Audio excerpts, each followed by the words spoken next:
Business 24 TV में आपका स्वागत है। मैं हूं विश्व मोहन और आज हमारे साथ जीजेसी के चेयरमैन राजेश रोकड़े साहब हैं। बहुत बहुत शुक्रिया सर। ज्वेलरी इंडस्ट्री में बहुत सारी खबरें हैं और एक एक करके उस पर बात भी करना ज़रूरी है। सबसे पहले पीएम ने जिस तरह से अपील की है कि 1 साल तक सोने के कंजम्पशन को कम करना चाहिए, क्योंकि इंपोर्ट बिल आप सभी जानते हैं कि FY26 में $72 बिलियन का था। बताइए, इस पर एक एसोसिएशन के हेड के तौर पर आपका रिएक्शन क्या है? बिल्कुल, ये 3 दिन पूर्व जैसे मालूम पड़ा हमें, इस प्रधानमंत्री जी ने भाषण में ये कहा कि इस इंडस्ट्री में 1 साल तक के वो परहेज करें। हाँ। तो कहीं ना कहीं जब परहेज और लॉकडाउन जैसी परिस्थिति इस इंडस्ट्री के ऊपर आती है तो इंडस्ट्री पूरी पैनिक मोड पे आ जाती है। और ये इंडस्ट्री वैसे तो देश हित सबसे परे होता है, राष्ट्र हित देश हित से बड़ा कुछ नहीं होता है। इसलिए हम लोग ने इस सरकार, प्रधानमंत्री ने जो कहा है उसके पहले ही सरकार के पास हमने गोल्ड मोनेटाइजेशन स्कीम एक सबमिट कर दी है और ये इसके पहले ही हमने कर चुके थे। और इसके अलावा भी इस इंडस्ट्री में बहुत सारी ऐसी समस्या भी है और इसके निवारण के साथ हम लोग सरकार के पास जाते हैं। इस बार जैसे ही प्रधानमंत्री जी ने कहा, हमने ऑल इंडिया एसोसिएशन की एक बड़ी मीटिंग की और उस एसोसिएशन की मीटिंग में हमने बहुत सारे सुझाव भी मांगे कि और क्या क्या विकल्प हो सकते हैं जिससे कि हमारा व्यवसाय भी बचे और देश हित में हम लोग काम भी कर सकें। सर, गोल्ड मोनेटाइजेशन स्कीम की आप बात की, पहले भी हमने देखा 2015 में ही आया था, लेकिन जिस तरह का रिस्पांस होना चाहिए था उस तरह का रिस्पांस मिला नहीं। लोग कोई भी अपना पुराना गहना इतनी आसानी से देना नहीं चाहेगा, इसलिए कि आपको बहुत सारे ऐसे क्लॉज थे, उसको लेकर लोगों में डर भी था। इस बार क्या है, अगर उसके बारे में अगर कुछ आप बता पाएँ तो ज़्यादा अच्छा होगा।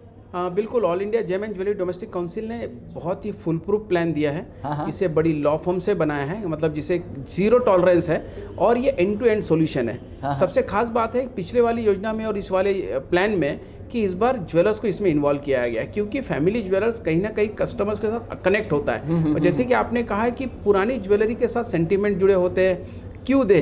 तो मोटा मोटा हमारे पास जो आंकड़े हैं या हमारे पास जो सर्वे हमने किया है, 40,000 से 50,000 टन सोना हमारे भारतीयों के पास है। लेकिन सर, इससे अलग अलग रिपोर्ट है, कहीं कोई 20,000 टन बोल रहा है, वर्ल्ड गोल्ड काउंसिल 25,000 बोल रही है, कई सारी रिपोर्ट में 30,000 भी आती है। ये कैसे कैलकुलेट होता है? मैं काम करता हूँ इसे ना, हम नहीं, ये देखो कैलकुलेशन तो बड़ा ईजी है कि 77 साल से इंपोर्ट होता है, 77 ईयर, आज़ाद भारत से मैं कह रहा हूँ। और हर साल 400 टन से 900 टन तक के इंपोर्ट होता है। मैं इसे एवरेज अगर 600 टन भी पकड़ता हूँ तो 77 साल के पैसे वैसे 40,000 से 50,000 टन हो जाता है। तो ये आंकड़ा हो गया। लेकिन अगर मैं आपका कंजर्वेटिव फिगर भी लेके चलता हूँ 25,000 टन, चलो 25,000 टन का अगर 10% भी गोल्ड मोनेटाइज हो जाता है वो 2,500 टन होता है। लेकिन होगा क्या उस मोनेटाइजेशन इस बार? क्या पिछली बार तो 2.5% का ब्याज की बात कर रही थी, इस बार भी 2.5% का ब्याज मिलेगा। लेकिन क्या होता है, पिछले वाले जो स्कीम में ज्वेलर्स को इन्वॉल्व नहीं किया गया था, तो कस्टमर थोड़ा सा जब बैंक में या डायरेक्ट किसी गवर्नमेंट इंस्टीट्यूट में जाता है तो थोड़ा सा पारदर्शिता को लेके या थोड़ा सा उस सिस्टम से वो फ्रेंडली नहीं रहता है। तो ज्वेलर्स को अगर इसमें इन्वॉल्व कर दिया जाए तो फिजिकल गोल्ड को डिजिटल करके, डिजिटल गोल्ड को फिर से ज्वेलर्स को मैन्युफैक्चरिंग के लिए देकर ये पूरा जो इकोसिस्टम को पूरा हम लोग कंप्लीट करने वाले हैं। और इसमें जो कस्टमर के पास जो कॉइन्स है, बुलियन के फॉर्म में जो सोना है, उसको भी उपयोग में लेंगे। और ऐसी ज्वेलरी जो उनके यहाँ यूज़ नहीं होती है, अब कई बार ऐसी होती है, शायद बहुत पुरानी अंगूठी होती है, वो उंगली में नहीं जाती है, लेकिन वो उसे बेचना नहीं चाहते। क्यों नहीं बेचना चाहते? क्योंकि उन्हें लगता है कि इसके रेट और बढ़ने वाले, तो मेरा वो नुकसान मैं क्यों करूँ।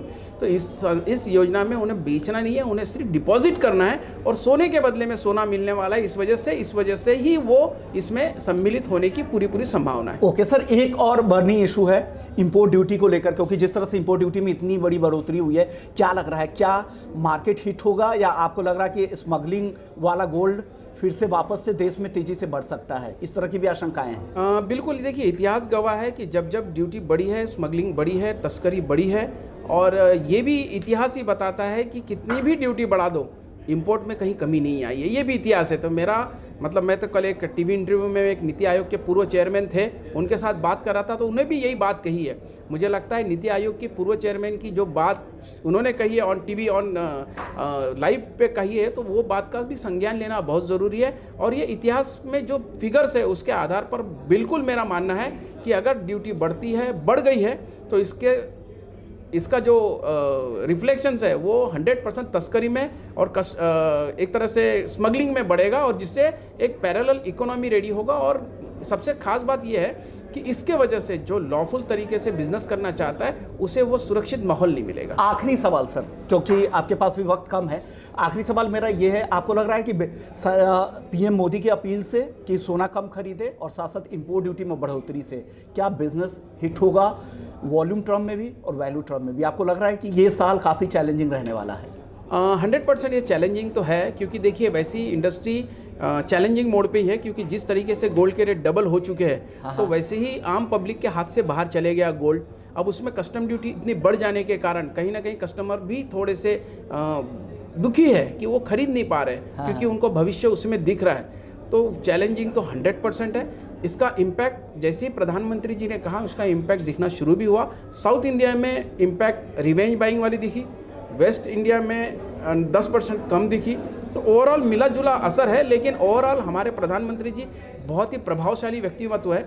अगर वो विदेशों में कुछ बोल देते हैं तो उसमें कई बड़ी बड़ी बातें हो जाती है। एक कुर्सी लगा के एक बीच पे बैठ जाते तो लोग उस देश में जाने से कतराते हैं। तो इस तरीके के प्रभावशाली हमारे प्रधानमंत्री जी है। मुझे लगता है उन्होंने जो वक्तव्य किया है इस वजह से 100% क्वांटिफाई किया है आप लोगों ने, एस्टिमेट किया कि कितना लॉस हो सकता है इंडस्ट्री का? बिल्कुल एक परसेंटेज टर्म में भी अगर बता पाए। मैं अभी इतने जल्दी इसका अध्ययन करके बताना ये तो बड़ा मुश्किल होगा, क्योंकि ये बोल के अभी 3 दिन ही हुए हैं। 1 महीना होने के बाद 100% हमारे पास फिगर्स आ जाएंगे कि कितना जीएसटी कलेक्शन हुआ है, उससे ये जानकारी हमें मिल जाएगी कि हमारा कितना लॉस हुआ है। लेकिन मेरा एक ही कहना रहेगा कि प्रधानमंत्री जी इसके ऊपर पुनर्विचार करें, और हमने प्रधानमंत्री जी से समय मांगा है और हमें लगता है कि हम प्रधानमंत्री जी को समझाने में कामयाब रहेंगे और सरकार का भी फायदा होगा, ट्रेड का भी फायदा होगा और भारतीयों का भी फायदा होगा। ओके, एक्सचेकर का भी फायदा होगा। आपको लग रहा है कि इंपोर्ट बिल भी कम होगी। इस तरह के सुझाव आप देने की कोशिश कर रहे हैं ताकि इंपोर्ट बिल में भी कमी आए और साथ साथ इंडस्ट्री को भी नुकसान ना हो, जूलरी इंडस्ट्री। राइट। बहुत बहुत शुक्रिया सर, आपने वक्त निकाला अपने बिजी शेड्यूल से। नमस्कार। Thank you. Thank you.